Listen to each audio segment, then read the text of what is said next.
ছোট বউ উচিত শিক্ষা দিল শাশুড়িকে। প্রতিটা ফ্যামিলিতেই মেয়ের জামাইয়ের গুরুত্ব বেশি, ছেলের বউর গুরুত্ব কম থাকে। ভিডিওটা দেখে শিখে নে। তুমি খুশি থাকো।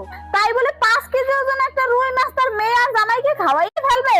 এই যে মাছ আছে এটা তুমিই খাবা কি আর আমিই বা খামু কি? তুমি মনে হয় দিদি কখনো কিছু বলো না, এর জন্য এরকম পরিস্থিতি সৃষ্টি হয়েছে।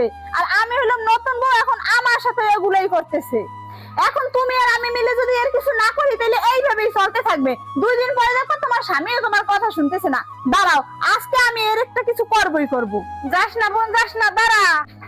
তুমি চুপ করো দিদি, আজকে তোমার জন্য এরকম পরিস্থিতি সৃষ্টি হয়েছে। তার মাইয়া মাইয়া, আমরা কি মেয়ে না? আমরাও তো কারো ঘর থেকে আসছি, এটা তো তার মাথায় রাখতে হবে। তার মেয়েরে খাওয়াইছে, খাওয়াক, এটা তো কোনো ব্যাপার না। আমাদের ননদ হয়, আমরাও তারে ভালোবাসি, কিন্তু আমরাও তো তার ছেলের বউ। আমাদের জন্য অন্তত 2 পিস মাছ তো রাখতে পারি। তুমি কোনো কথাই বলবা না।